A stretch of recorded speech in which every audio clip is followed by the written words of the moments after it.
Hello and welcome back to another episode on Unbox Tech Bytes. Today we're going to be unboxing Corsair's Obsidian 1000D Super Tower case.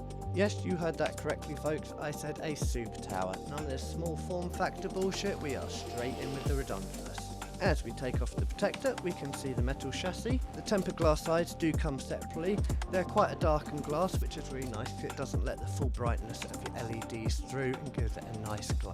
We have our accessories box first off, and in here we have our PCIe rear shroud should we be mounting our graphics card vertically, which we will be, and also some various screws and standoffs. The Command Pro manual's here, but we don't have a manual for the case, and we've also got this Corsair poster which I'm not going to open right now. This system is capable of holding up to 2 fully fledged systems, up to an e-atx system in the main chamber with space for an i.t.x system below, 2 power supplies and a rear chamber for easy cable routing, and up to 6 SSDs on the rear bay doors. You also get a 5 bay 3.5 inch SATA HDD compartment and Corsair's Command Pro for your lighting and fan controller requirements. The front panel hosts 2 3.1 Gen 2 Type-C ports and 4 USB 3.0 ports, microphone input, headphone out, and the power and reset buttons, with the ability to hold up to more fans than you can imagine and up to 4 480mm rads simultaneously.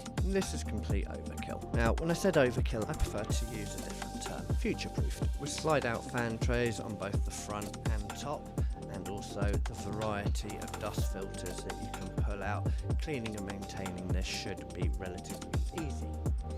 Now, considering the size of this beast, it's finished off with some beautiful angles and some tempered glass, and for the gargantuan that it is actually quite sleek. If I could ask that you could just take a moment to subscribe to the channel, that would be greatly appreciated, and it really helps content creators like myself being able to carry on providing content for you. So that's it for now guys, take it easy and we'll catch you on the next unboxing.